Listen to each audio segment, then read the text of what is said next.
When I opened my eyes again, I had returned to 5 years ago, to the day Jayce and Victor came to choose their wives. I knew then that Lily had been reborn too. She thought she had stolen my life, but I only found it funny. He was a demon who took pleasure in tormenting people. Without hesitation, I placed my hand in his palm.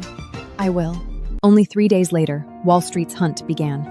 Jayce's enemies had bribed an executive in his company. They planned to present a fake report at the board meeting and force Jayce out. I hacked directly into that traitorous executive's email, obtained ironclad proof that they had falsified the data, and sent it straight to the FBI. That night, a top charity gala was held in Manhattan. I held Jayce's arm and stepped out of a Rolls Royce, but unexpectedly, I ran into Lily there. Lily arrogantly blocked my path. Jayce, that loser who's going bankrupt tonight, actually managed to borrow money to rent you a gown? I just heard several Wall Street big shots say that after tonight, Jayce will have nothing! Lily had no idea that Victor's frantic territorial expansion had already angered several old mafia families. He gave Lily bodyguards to disguise her as a top priority target and draw assassin fire. He fed her expensive supplements so he could draw her healthy blood and trade it to high-level figures on the underground black market in exchange for resources and life extension. Mrs. Jayce, congratulations to Mr. Jayce on his perfect counterattack in the futures market tonight, earning a net profit of $1 billion. Wall Street will be relying on you from now on. Inside a Gothic cathedral stood 2 men looking for wives. One was Jayce, a billionaire from the West Coast. The other was Victor, a small-time thug from the East Coast. For the sake of a massive bride price, our powerful stepmother made us choose which one we would marry. In my last life, my younger sister Lily rushed to choose Jayce, the billionaire, and she pushed Victor, that low-life thug, onto me. But no one expected that 5 years later, Jayce would go completely bankrupt, and Lily would have no choice but to move with him into a leaking slum. As for that thug Victor, he carved a bloody path across the East Coast and became a mafia godfather who struck fear into everyone who heard his name. I became the mafia matriarch countless people tried to curry favor with. Luxury cars and yachts, whenever I went out, money spent like water. When I saw Lily starving in the slums, picking up discarded vegetable leaves, I kindly handed her a check for $1 million to help improve her life. But she tore the check to pieces, clamped both hands around my throat, and dragged me towards a speeding truck. Give me back the life that should have been mine! The truck roared past, and Lily and I died together. When I opened my eyes again, I had returned to 5 years ago, to the day Jayce and Victor came to choose their wives. I like wild men. I'm going with you! As if she had already decided that in this life, she would become the mafia matriarch and crush me completely under her feet. I knew then that Lily had been reborn too. She thought she had stolen my life. But I only found it funny. Victor was no devoted underworld boss from some mafia movie. He was a demon who took pleasure in tormenting people. The only reason Victor became a mafia godfather in my last life was because of the leadership I gave him from behind the scenes. Even so, Victor still broke 199 of my bones. I looked at Lily's relieved expression and curved my lips. You think you're about to live a glorious life above everyone else, but you have no idea. This road will only drag you into hell. Lily thought that throwing herself into Victor's arms would guarantee he would take her in, but Victor shoved her away and fixed his gaze on me. Come here. I want you. My heart trembled. Fear flooded over me like a tide.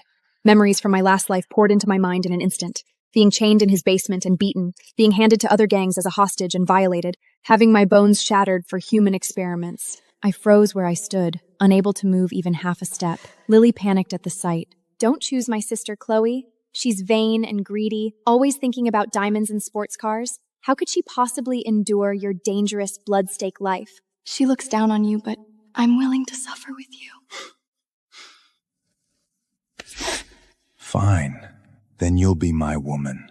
As long as you behave and do what I say, I'll make sure you can walk all over this street. I believe you. I'll do whatever you say. At that moment, Jayce, who stood beside us, held out an expensive wedding gown to me. Will you be my wife and leave with me? I'm currently facing a financial crisis. But I promise you, even if I lose everything, I'll never let you go hungry. Without hesitation, I placed my hand in his palm. I will. I knew very well that Jayce was an exceptional man. In my last life, after Jayce went bankrupt, even when he had to work 3 jobs a day, he still saved the last piece of bread for Lily. But Lily cursed him all day long, calling him useless. Since you're too blessed to appreciate him, then he'll be mine. When Lily climbed onto Victor's battered motorcycle, she turned back and whispered to me, Jayce is about to go bankrupt and end up on the street. Victor will fight his way back into high society sooner or later. Chloe, in this life, you can wait in the gutter and look up at me. So she knew I had been reborn too, and she thought she had stolen my life. I watched the motorcycle roar away and sneered inwardly. Only I knew Victor would treat the woman beside him like a machine until he had squeezed out every last drop of value. In my last life, when I first followed Victor back to the East Coast, I had naively believed he was a good man too.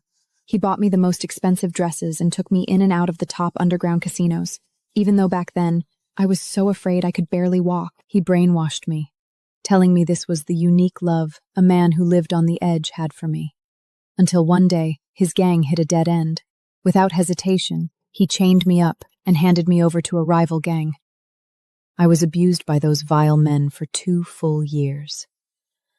Only then did I understand that Victor had only ever seen me as a scapegoat he could discard at any time. Chloe, welcome home. Jayce's gentle voice sounded beside me. I followed Jayce into the villa. The moment he opened the door, I froze. It was a luxurious dressing room filled with limited edition gowns from the current season. Brilliant jewels flashed almost blindingly under the lights. My eyes warmed. Jayce, thank you. I've never seen such a beautiful place. Since you've come home with me, you're the mistress of this house. Swipe the card for anything you want. I'll never let my woman suffer the slightest grievous. Warmth rushed through my chest. Even though his company was currently being jointly stingled by Wall Street, he still gave me the very best. I'll behave. Facts proved that Jayce was the perfect gentleman. He cherished me like a priceless treasure.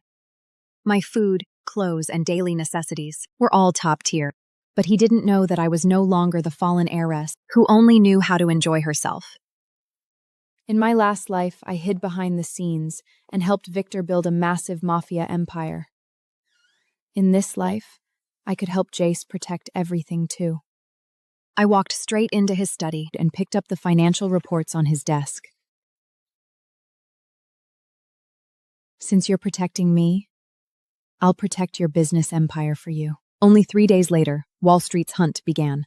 Jayce's enemies had bribed an executive in his company. They planned to present a fake report at the board meeting and force Jayce out. In my last life, Jayce fell at this very step. Not only did he go bankrupt, he was also saddled with massive debt. But in this life, I was here. My experience laundering money for Victor in my past life made me intimately familiar with these kinds of business tactics. I hacked directly into that traitorous executive's email, obtained ironclad proof that they had falsified the data, and sent it straight to the FBI. Not only that, I also used a black card Jayce had given me to set a financial trap in the futures market. Jayce, this time you won't lose. That night, a top charity gala was held in Manhattan. I held Jayce's arm and stepped out of a Rolls Royce, but unexpectedly, I ran into Lily there. Victor was nothing but an up-and-coming street thug. He had no qualifications to attend such an event. Clearly, Lily had forced Victor to fortune-buying invitations so she could show off her mafia wife persona. Lilia arrogantly blocked my path. Chloe, what a surprise. Jayce, that loser who's going bankrupt tonight, actually managed to borrow money to rent you a gown? You have no idea how amazing Victor is. He took over 3 blocks of territory. The cash he brings home could fill a bathtub. See that? He assigned me fully armed bodyguards to protect me, and every day he has people stew the finest supplements for me. You'll never experience this kind of love in your life. I looked at her nouveau riche posturing and smeared again and again in my heart. Bodyguards? Supplements?